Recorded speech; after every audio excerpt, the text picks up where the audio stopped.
Well, good afternoon, everyone. I'm Matt Morrow, President of the Springfield Area Chamber of Commerce. I want to thank you all for joining us on today's call and welcome everyone to the program today. We have a great program lined up for you today, and I want to take just a moment to introduce our speakers here shortly. But before we do that, I want to talk just a little bit about some of the unique challenges that I know you are facing and others in our business community are facing. And as the state continues to reopen and move through COVID-19 recovery efforts, businesses are facing potential pandemic-related liability concerns, and that's what today is all about. And that could, of course, hinder our ability to fully recover from the economic and health implications of this crisis. We've spoken with hundreds of our members during this time, and we know everyone is trying to do the right thing and protect themselves, their customers, and their vendors, and their employees as well. But this is really uncharted territory. With so many uncertainties comes the potential for liability that we really haven't seen before. So we know that you want to do everything that you can to provide a safe environment while also putting practices in place to minimize your liability. So to give us some perspective on this developing landscape, we're very, very pleased today to have with us Amanda Cochran and Joshua Christensen. These two legal experts from Kutak Rock are here to provide some insight into these concerns and how to minimize potential liability as businesses continue to navigate this new normal. While they're going to provide their perspective, this is not to be taken as legal advice specific to your business. As always, we encourage you to reach out to your own legal counsel for those specific issues that you're navigating. So I'd like to welcome them. Amanda Cochran serves as counsel at Kutak Rock and has significant experience litigating cases, as well as obtaining summary judgment on discrimination, harassment, retaliation, and wrongful termination claims.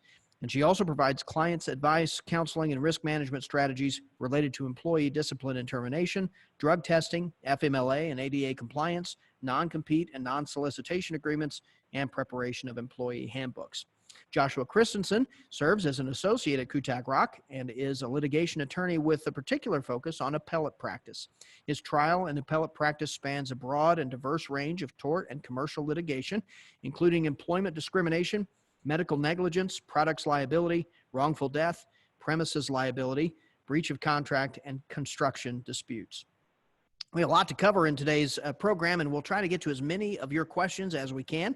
And in addition, if you have a question that comes up during today's discussion, you can email those in real time to Lauren Musto on our team at lmusto@springfieldchamber.com. Again, that's lmusto, LMUSTOE, at springfieldchamber.com, and we'll do our very best to get to those questions during the program today. You should also have received through your email a little bit earlier today PowerPoint slides to reference during this call, and that'll be helpful, especially in the first part of the call. And that presentation can also be located on the Chamber's coronavirus webpage if you can't find that in your email, and that's springfieldchamber.com/coronavirus. So with that, let's go ahead and get started with today's program. We're a couple of weeks into reopening efforts as our community and state continue to shift from rapidly responding to gradually recovering from the COVID-19 pandemic. So let's start with an overview from Amanda and Josh on liability considerations for businesses as they reopen. We'll follow that with plenty of time for questions from our members. Josh and Amanda, all yours. Thank you, Matt. Hello, everyone, and welcome to our presentation on minimizing employer liability during reopening and recovery from COVID-19. Josh and I would like to take this opportunity to thank the Springfield Chamber of Commerce for inviting us to present this important topic today. We also want to thank all of you for attending. COVID-19 has changed all of our lives. It is an ever-evolving pandemic, and it is an ever-changing process on how to deal with it. We wanted to provide some tips today for employers on how to get back to business and reopen safely, and to minimize employer liability in doing so. We will start our presentation and then have time for questions afterwards. I will turn it over to Josh to provide our legal disclaimer so that we can get that out of the way, and then we can begin. Josh? All right, thank you to the Chamber, and thank you, Matt, for covering some of this disclaimer info already. It wouldn't be a presentation by lawyers without a legal disclaimer. We are attorneys, but we are not your attorneys by virtue of this presentation, and the content of this is not a substitute for seeking personalized legal advice from your attorneys. We have to say this, but it's also true and worth remembering that the choice of a lawyer is an important decision and should not be based solely on the contents of advertising. Thank you, Josh. So COVID-19 is a recordable illness according to the Occupational Safety and Health Administration. As I am sure most of you know, OSHA is part of the U.S. Department of Labor, and it is a valuable source in obtaining information for employers about the evolving coronavirus pandemic. Under OSHA standards, employers are required to furnish its workers a safe place of employment free from recognized hazards. Employers are required to keep records of, among other things, illnesses that are work-related and which results in either death, days away from work, restricted work and/or transfer to another job, medical treatment beyond first aid, or the loss of consciousness. If you have a confirmed case of COVID-19 among your workers, you as the employer must determine if it was contracted through work. OSHA regulations provide guidance on how an employer can make this determination. The investigation begins with asking the employee how he or she believes they contracted COVID-19, what activities led up to getting the symptoms of COVID-19, and to see if other workers have also contracted COVID-19. If there are several cases among your workers who work closely together and there is no other explanation, it is presumed that COVID-19 was contracted at work. If an employee who tests positive has frequent exposure to customers and the general public in which the geographical area is determined to have several COVID-19 positive cases, then he or she likely did get it from work. On the flip side, if you only have one employee who contracts the virus and they do not have frequent contact with the general public, or if the employee has a family member or someone close to them that has the virus and has exposed the employee to it, then it is likely not work-related. Once the investigation is completed by the employer and the employer does not believe that work likely played a role with contracting COVID-19, then the employer does not need to report it to OSHA. Thanks, Amanda. It's important to recognize that OSHA understands that it may be difficult to determine whether COVID-19 is work-related. And OSHA has recommended that employers give due weight to any evidence of causation provided by medical providers, public health authorities, or the employee himself or herself. Once it's determined that COVID-19 is work-related, it should be coded on the OSHA Form 300 as a respiratory illness.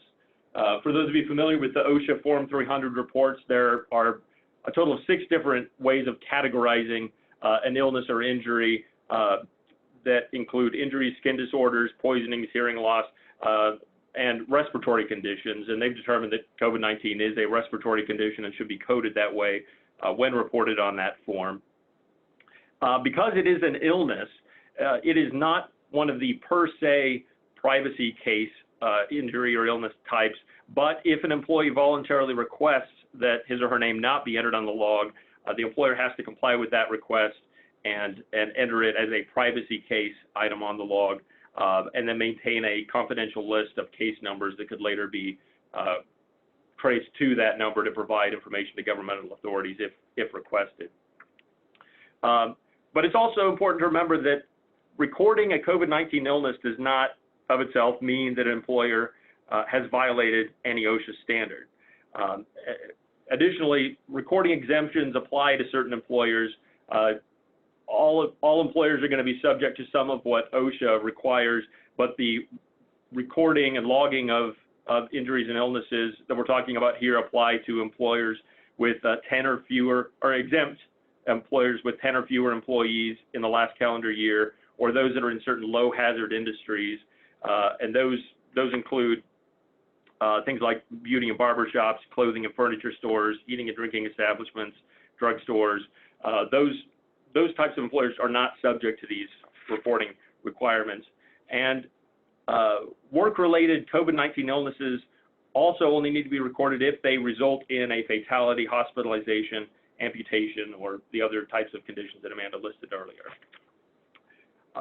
as far as OSHA requirements go, it's also important to remember that employers have a general duty to keep employees safe in the workplace.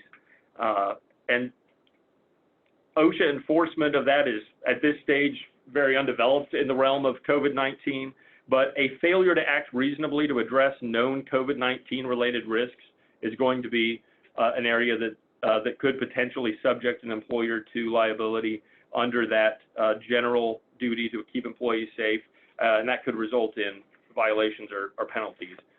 So under the OSHA and CDC recommendations, there are a number of things that are recommended to help keep employees safe.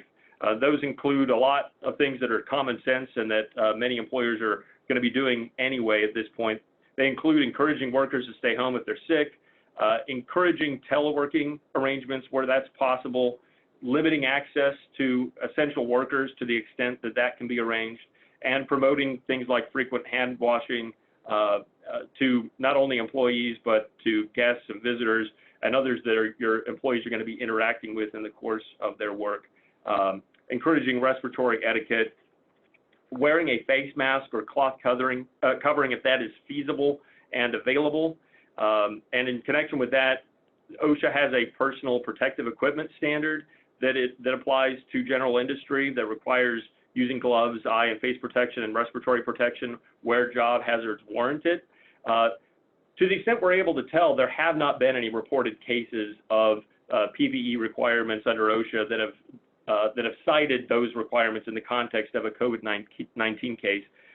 As of this morning, the most recent opinion I was able to find on the subject was from the 8th Circuit here that dealt with a different context of PPE types.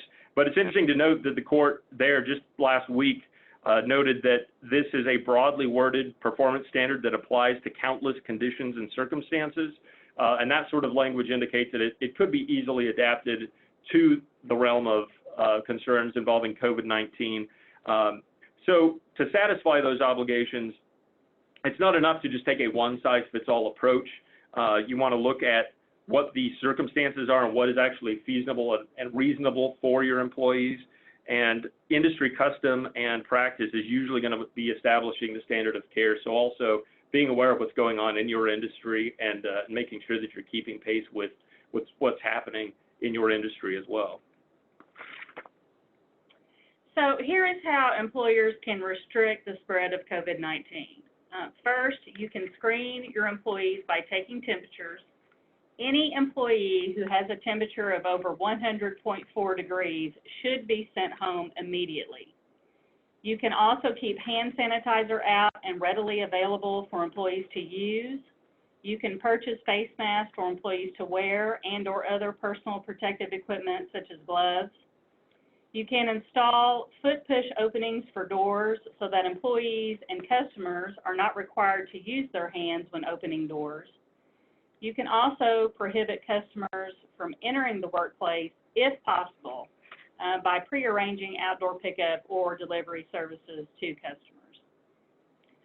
Other things that employers can do to limit the spread of COVID-19 is to prohibit on-site food prep and food sharing by employees. You can limit the number of employees in break rooms and/or the lunchrooms, and you can request that employees stay 6 feet apart. We've all heard that statement numerous times, haven't we?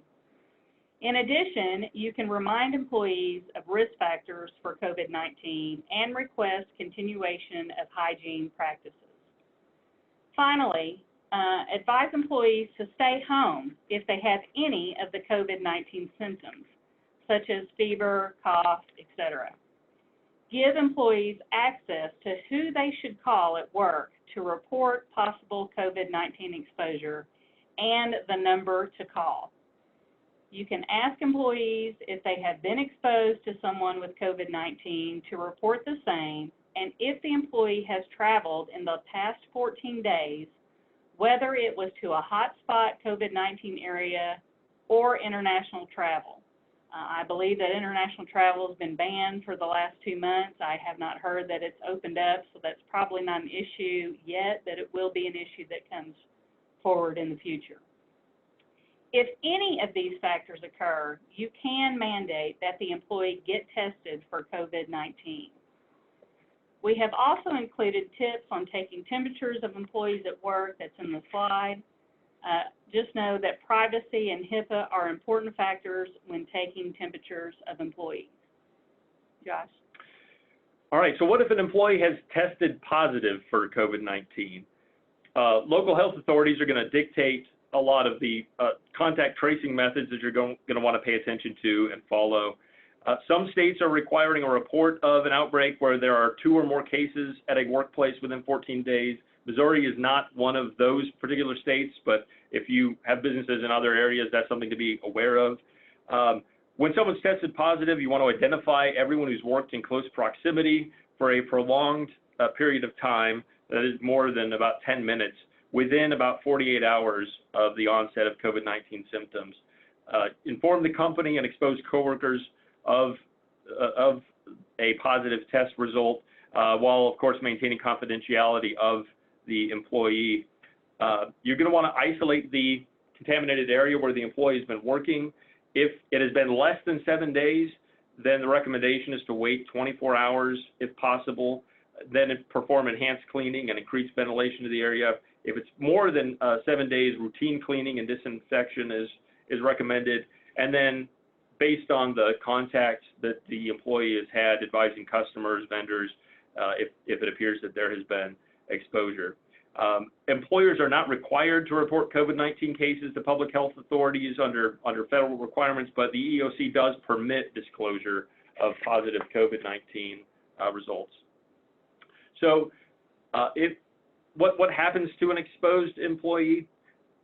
For non-critical infrastructure, they're generally sent home to self-monitor for 14 days and social distance, avoid contact with vulnerable individuals, and work remotely to the extent possible. And where an employee is in a critical position, allowing them to remain at work while taking temperature and assessing symptoms before they start work. And if someone becomes sick during the day, sending them home immediately. That's, again, largely common sense. What about employees who are sick and are looking to return to work? There's going to be a distinction between employees who have been tested versus those who have not. If an employee has not actually been tested, the criteria you're generally going to look at are not having a fever for at least 72 hours, improvement of other symptoms, and at least 10 days since the symptoms first appeared. You're wanting all of those things to be true before allowing an employee back to work. If you're talking about an employee who has been tested, then again, no fever for at least 72 hours, improvement of other symptoms, and at least 2 negative tests at least 24 hours apart. A lot of employers are wondering to what extent they can screen new employees for COVID-19, and there it's good to know that after a conditional job offer, an employer can take a temperature and screen for conditions, but only if that's done as a practice for all applicants.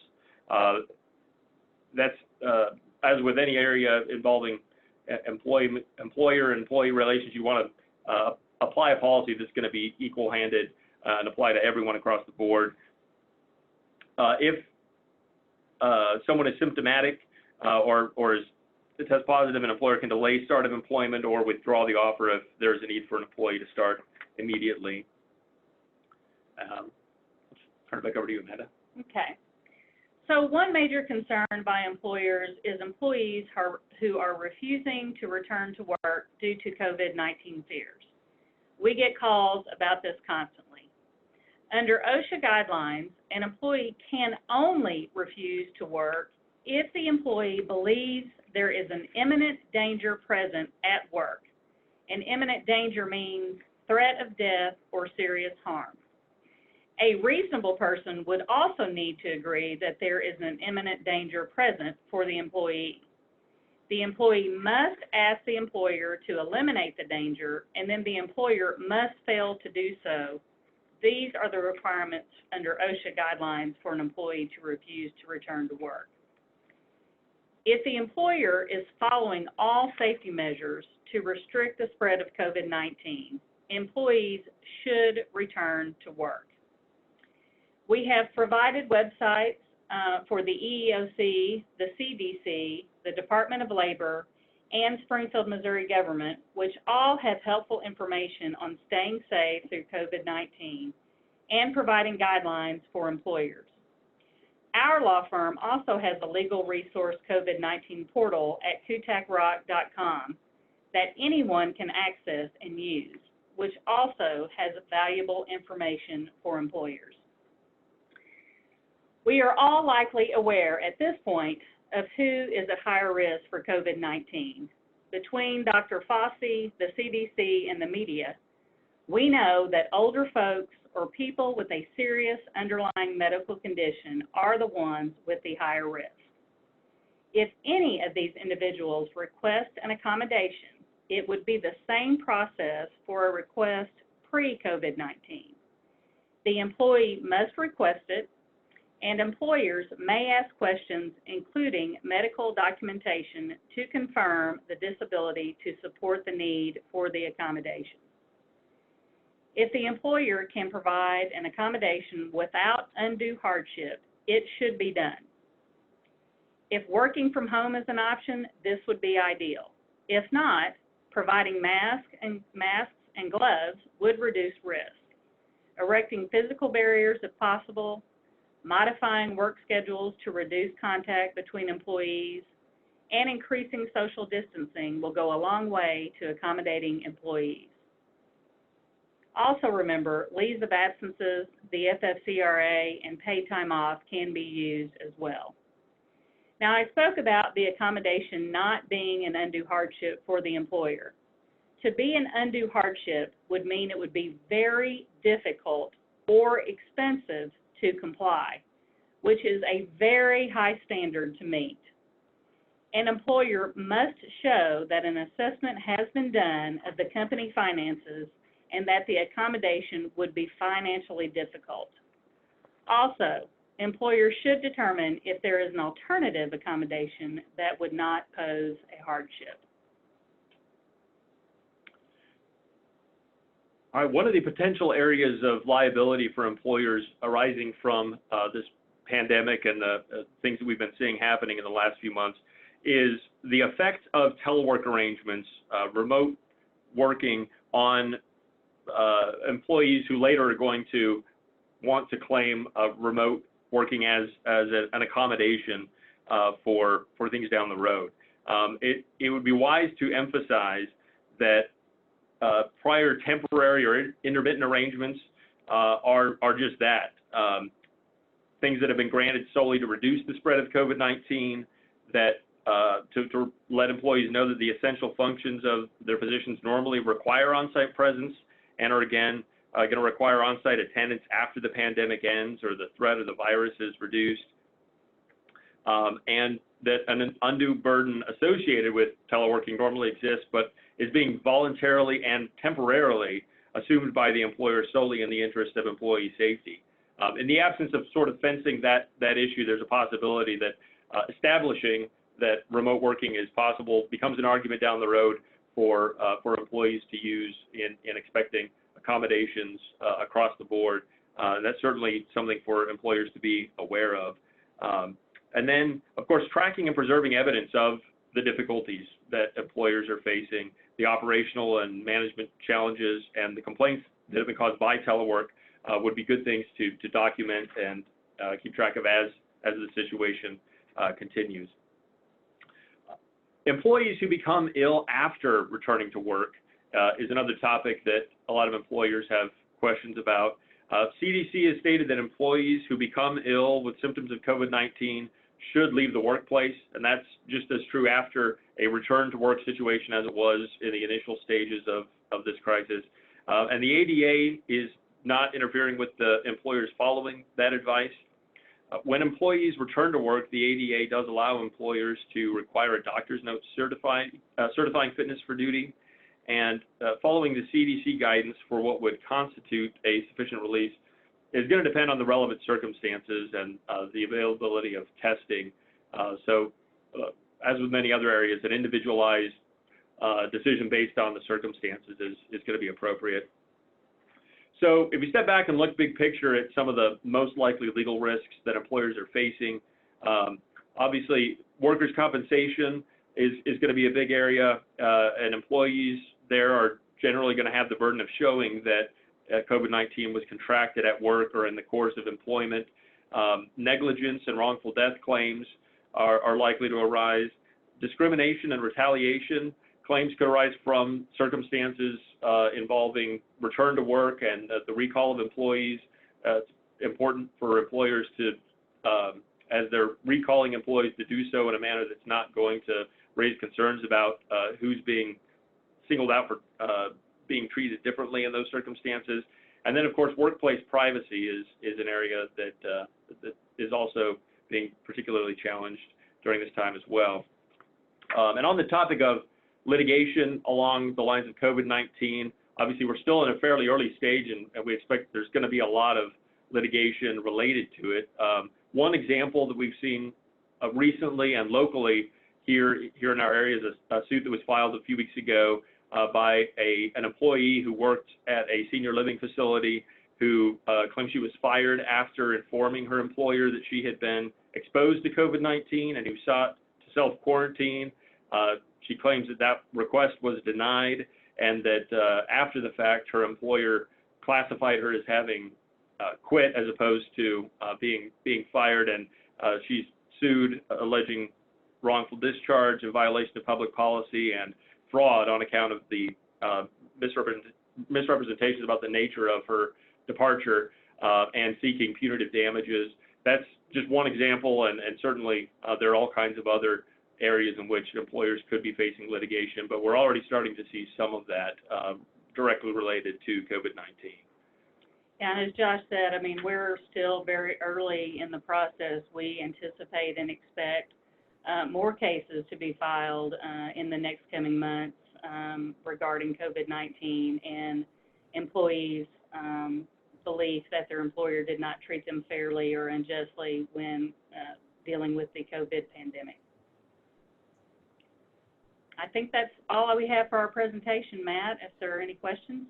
Well, Amanda and Josh, thanks so much. I just want to thank you for this incredible overview. We have a lot of great information here that you've covered and that I know really anticipated probably some of the questions that our members may have had on their mind as they joined the call today. But we've received some additional questions from our members, and I want to touch on these. And again, in some cases, you may refer back to some portion of what you've talked about already, but I want to make sure that we cover it thoroughly. So as we do that, I'll just pivot to those. Part of the challenge that I'll just start off with liability legislation is the idea that there will be those out there that, and I would say most out there, that are doing all they can to responsibly follow guidelines and protect people. And then there are always going to be a few who are just not being very careful. They're maybe putting people at risk due to actual negligence. So how should lawmakers, as they're thinking about addressing that tension between making sure there's a safe harbor for those who need it and who require it, and also still holding employers accountable for those that may actually be negligent or irresponsible? What kinds of things should lawmakers be looking at right now? Well, that's certainly an important policy question that you've touched on, the balancing act that has to be struck there between providing protections for those who are trying in good faith to comply with all legal requirements and minimize risks to others. But of course, anytime there's a safe harbor provision or protections that are given, there's a risk that those can be taken advantage of by those who are not acting so scrupulously, and that's a difficult question to answer as to how to strike that right balance. We've seen some efforts in the realm of medical providers and providing some protections there for those who are, provided they're not acting in gross negligence or recklessly, providing care, providing some legal protections. But we really haven't seen much developed yet that provides a good template or framework for how to approach that question for employers in the context of COVID-19. But certainly providing protections for those who are acting in good faith while not providing shelter for those who aren't is the great difficulty, and that's a hard question to answer. Yeah, I think my only response would be is write your congressman because they're the ones that would make the policy. Well, and of course, and I'd say a little bit of an unfair question because I know that your role is certainly not making law. It's just it's interpreting it, it's helping businesses through that. And in most cases, when there are these safe harbor provisions, as they develop, they kind of develop over a period of much more time, and with a lot more information than we probably have right now on COVID-19 too. It's everything is so compressed during this time. It makes it more complicated. True. So true. So you both talked a little bit about some of the unique competing challenges for employers, particularly when it comes to this tension or balancing act between protecting someone's privacy and HIPAA requirements with the need to keep employees and customers safe at the same time. And so a couple of areas that just kind of keep coming up. What advice do you have for employers as they navigate some of these competing demands? I'll mention just a couple. So one is if someone's trying to keep at-risk populations safe, but acknowledging that someone based on their age or someone based on a health condition, those very clearly fall under certain privacy considerations as well, but they're also part of the risk. And then you mentioned something earlier in the presentation that said that there's an obligation to inform coworkers if there's an exposure, but to do that while still maintaining the confidentiality of the employee. I'm thinking of our operation here where we have 20 something employees. If somebody's not here, people are going to know it. So I guess what advice would you have for employers as they try to navigate these sort of competing realities? Well, I mean, employers have the option of it, obviously letting the health department know that there is a positive COVID-19 employee in their employment. They don't have to provide names to other employees on who the individual is, although I guess depending on how big or small your business is, I mean, if you're really small and an employee gets sent home, it's going to be obvious to the other employees who that person is that has the positive COVID-19 testing done.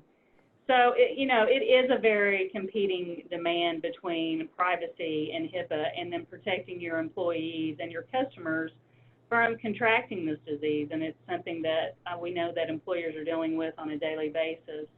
But in my opinion, I mean, the best thing is to let the health department know, report it so that they can do their own tracking. Health departments have their own tracking that they can do to see if they can determine where the employee contracted the COVID-19, and then let them take care of informing others if they believe the COVID-19 was contracted in a certain place or area. And I think we've all seen that the Springfield, Greene County Health Department has been very good about letting others know areas where positive COVID-19 people have been, as far as stores, and what days and what times they were there, so that would let people know about that.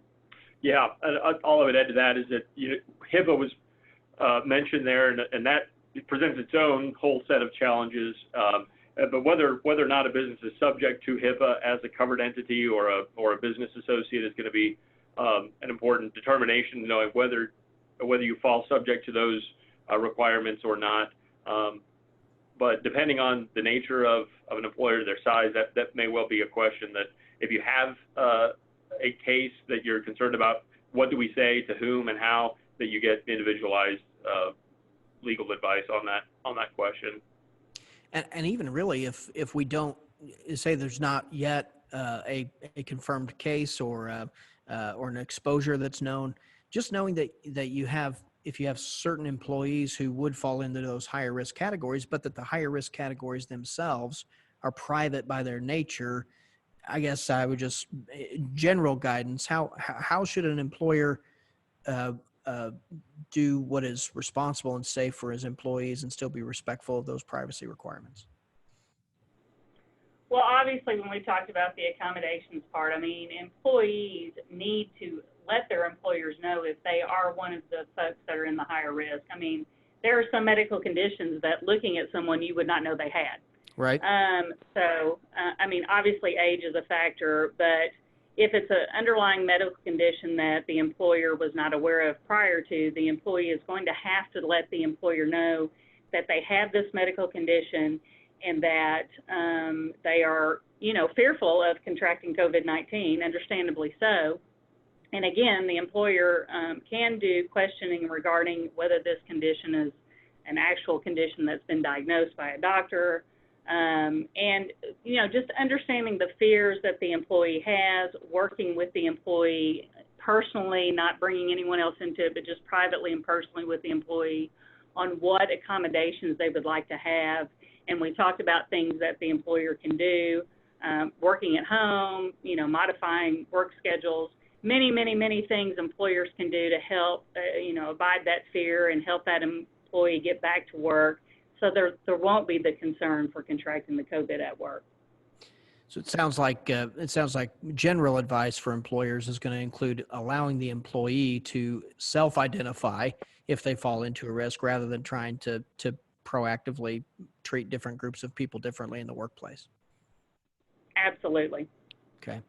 So a lot of, as you know, and even as you referenced, some states have treated this differently at different times, and many states actually have already passed business liability protections related to COVID-19. And there have been calls here in Missouri to provide some of these same protections for industries like healthcare and manufacturing.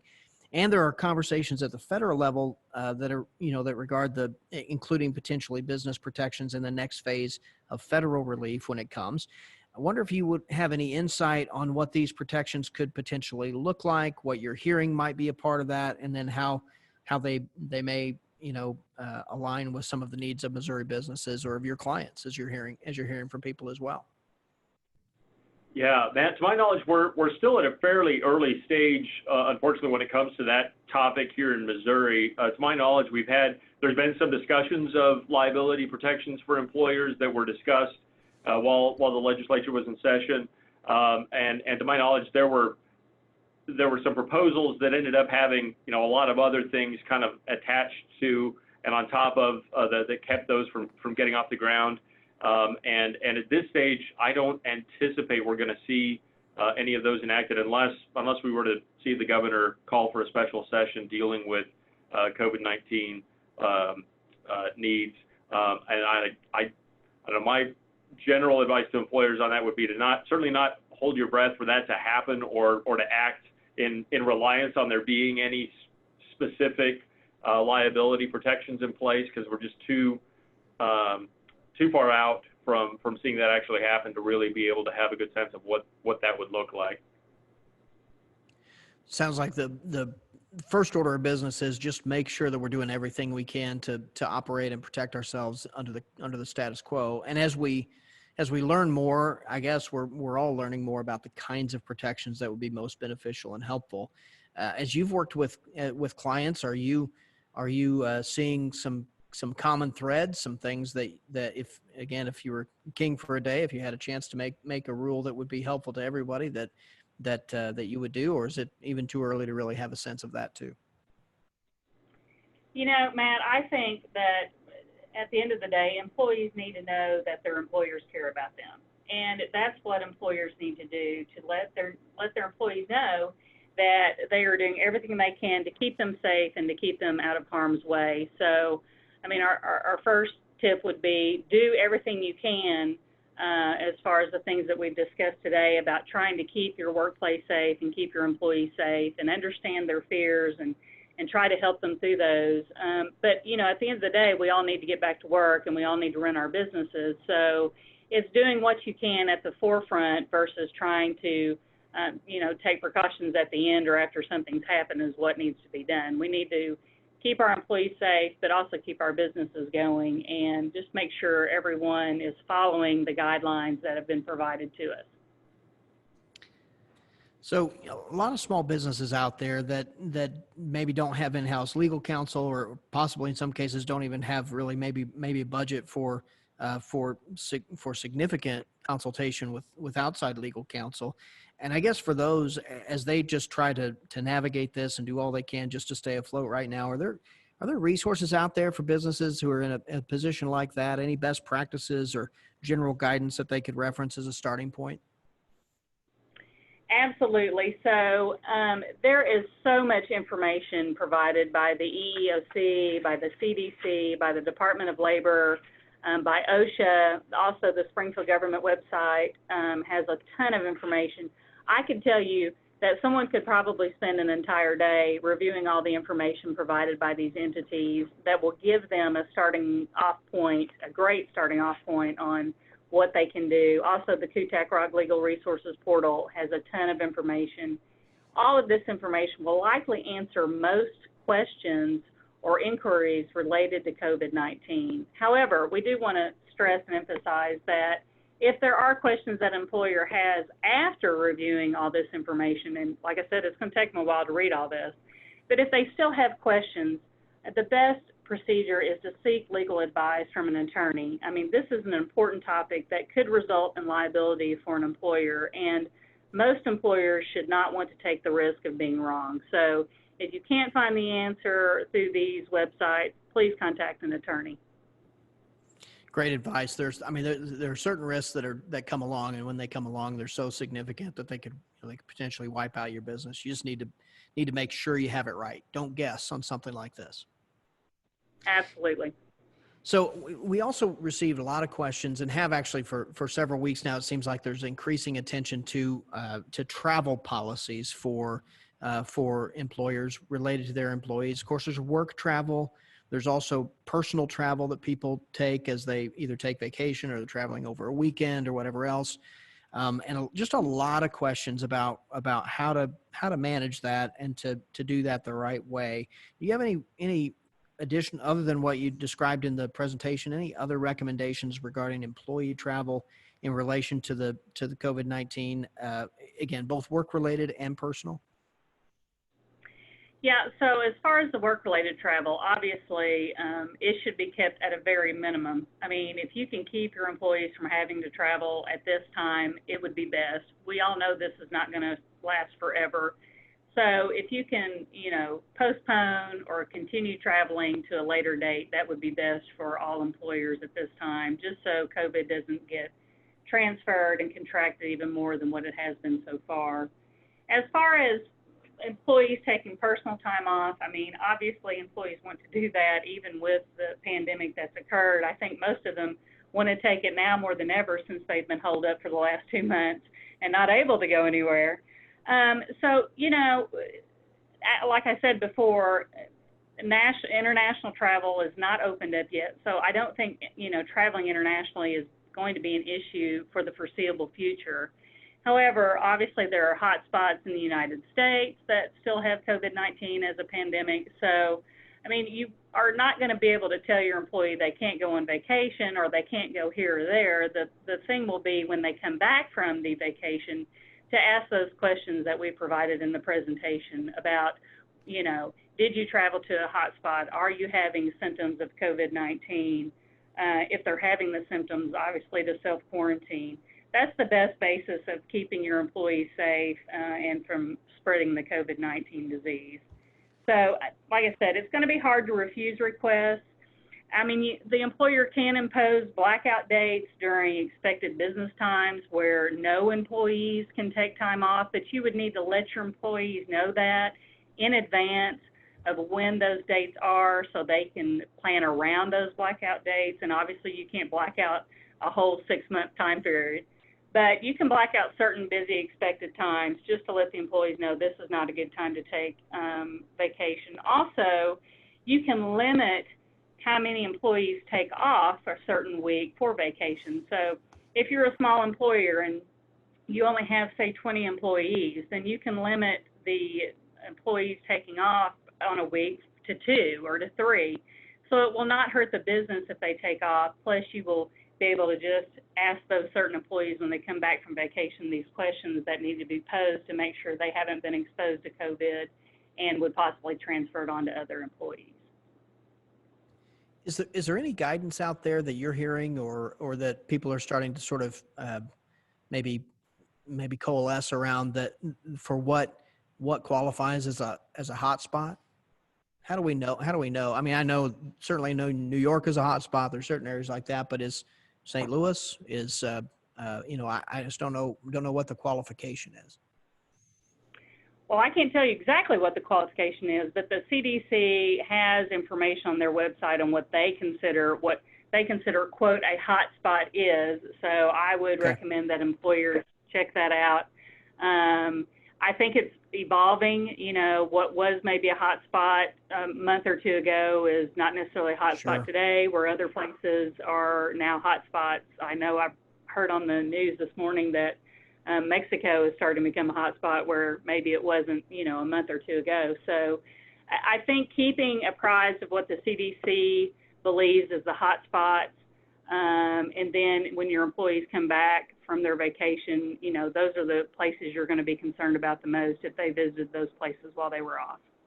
Should we also be paying special attention to the mode of transportation or mode of travel, whether or not it's to a hotspot? Is it, I mean, if somebody spent a lot of time on an airplane, is it different than if they drive, or is that too deep in the weeds? Well, I can tell you I have not flown in the past 6 months, so I'm not sure what the airplanes are doing. I've heard that what they do is they, you know, at least keep people 6 feet apart, and make sure that passengers are wearing masks. And I know the airlines are doing all that they can do to keep, you know, COVID-19 from being transferred or contracted by their passengers. But, you know, if an employee flies to a hotspot and spends any time there, it would be a question I would want to ask. If they're just going to the airport, getting on one plane, getting off one plane and getting on another, then it's probably not that big of an issue because they're not getting out in the general public and population where they would be more adept at getting the COVID-19 or contracting it. I think if they go by car and they're the only ones in the car, just their family members in the car, they should be okay. That may be the best, right? That may be the best way. The old family truckster, off you go. So I will actually, so I have a couple of other questions kind of in this line of thought that have been raised. So I've heard of different employers handling isolation or self-quarantine differently in terms of what kind of leave an employee can use or should use to do that. Is there any guidance in terms of whether that should be sick leave, that should be vacation time, that could be just remote working, or is that just up to the employer? So I know that that the chamber had a FFCRA presentation a couple of weeks ago, and that was a very hot topic at that point on when employees could take off and ask off due to COVID symptoms or taking care of their child for, you know, that could not go to school. Of course, now we're in summertime and school's out, so that's probably less of a question that comes up than it did maybe a month or two ago. But obviously, even with the FFCRA, there's still Family Medical Leave Act that an employee can ask time off for. That is the standard, what it is without COVID-19, the 12 weeks of unpaid leave that they can take if they have a medical condition that keeps them from working. So that is still another avenue. If they have paid time off, that would be used first. But if they need additional time off because of a medical condition or taking care of someone that has a medical condition, and then obviously it would be unpaid time. But that's going to be what the employer has as far as their policies, what paid time off is, you know, what they allow their employees to have as far as paid time off, and if they qualify, you know, for the FMLA leave or the FFCRA leave. Yeah, and another point to consider on that is that, you know, there's a difference between employees who are self-isolating because of travel or concerns on their own versus being asked to quarantine by their employer, and their, you know, whether an employee is exempt or non-exempt under federal law is going to be another question you want to take into account. Yeah, so I was even thinking if you have, you know, if an employer has an employee, takes vacation, they go to a hotspot, they get back, they're asymptomatic, they don't have any symptoms, but the best practice is to isolate for 14 days. That's a little bit outside of most of our policies, right? We don't really, most of us have FMLA policies about self-isolating after traveling to a pandemic hotspot. You know, that's fairly new. Right. So, I mean, if an employer asks an employee to self-quarantine and the employer is planning on paying that employee during the self-quarantine, obviously it's not an issue because the employee is going to be paid. Mm-hmm. The problem probably arises when the employee comes back from vacation, has been to a hot spot, and the employer doesn't want the employee coming back to work because they don't want them to, give this virus to all the rest of the employees or to customers. And then it comes an issue of what's the policies of the employer regarding leaves. This is obviously a new territory. These policies probably aren't even in effect in most employer handbooks for employees with a, coronavirus pandemic. That would be one suggestion I would make to employers is, look at your handbooks, maybe think about amending them to include language regarding pandemics that could occur in the future for this one and for ones that can occur in the future, because I think it's probably going to happen again. I don't know that COVID-19 is going to go away anytime soon. So it'd be good to have a policy about leaves related to these type of pandemics. Amanda, I know one of your specialties is helping with employee handbooks. I assume, is that something where you're offering some help to your clients in that regard, new policies they should be including in their handbooks? Absolutely. So yes, that is one of my specialties, and I am advising my clients that they should be looking into doing that. Because handbooks are not only for assisting employees, but it's also to assist employers in letting their employees know what they can expect. So if you have it in a handbook, now everyone knows what the policy is versus trying to make policy as you go along. Well, I will just say I'm so grateful for the time that you've been spending with us today. You've been very generous with it, Amanda and Josh, and your expertise is clear. It's very, very helpful in some incredibly complex areas for employers. And so I know we could never get to all of the questions, but we did cover a lot of ground today. And I just want to thank you so much for joining us today and for speaking to our members. Thanks so much. Absolutely. Like I said, Josh and I really appreciate the opportunity and are really excited and glad that the Springfield Chamber of Commerce reached out to us to cover this topic. And we do know that there is a lot of information and a lot of issues regarding this topic and the COVID-19 pandemic itself. And we just want everyone to know that we're here to help. And, if you have questions and need legal advice, we're here to answer any questions if you want to give us a call. But things are changing definitely on a daily basis. So, if you listen to this a month from now, just remember things are changing daily. So Right. you may want to reach out to a lawyer to make sure what we said today still applies. Good advice. Josh, thanks so much too, Josh. Thanks for your expertise and for being here. Our pleasure. Thank you for the opportunity. Absolutely. So as we wrap up the program today, before we sign off, I want to share just a few important things. First, once again, big thank you to Amanda and Josh for providing their expertise on the call today, and a reminder to all of us that while this has been good general guidance, it is not specific legal advice for your business. So we do encourage you to work with your own attorney for those specific needs of your business. Thanks to all of our members for joining us today and for your questions. We know you're working hard to deal with many uncertainties right now, and we want to continue to bring you timely information and trusted resources to help you get through this crisis in each stage, as there seems to be a new one every week, a new stage to the crisis. I'd also encourage you to keep visiting our website, and specifically our coronavirus page at springfieldchamber.com/coronavirus for new information every day. And please stay tuned for upcoming events, including an upcoming invitation for a call on June 24th that will feature Missouri Department of Economic Development Director Rob Dixon and Commissioner of Higher Education and Workforce Development Zora Mulligan and others to discuss Missouri's path to economic and community recovery. And that's a really, obviously, very, very important topic coming up on June 24th. I would also encourage you to please reach out to us with your COVID-19 experiences and challenges, as this feedback that you're providing lets us know what you need most during this time. And so we're using that to inform our advocacy at the local and state level and elsewhere, and to provide programming for members and businesses alike throughout the community. You can share your feedback with us through this email address, covid19info@springfieldchamber.com. Again, it's covid19info@springfieldchamber.com. And as everyone continues to work through response and recovery efforts of this crisis, I'm always impressed and always inspired by the innovation and resiliency of so many here in our community. We are here to support you as your Chamber of Commerce through this, and we're doing all that we can to help you come out of this successfully. We're so grateful for your membership, for your engagement, and I want to thank you for being a part of the Springfield Area Chamber of Commerce.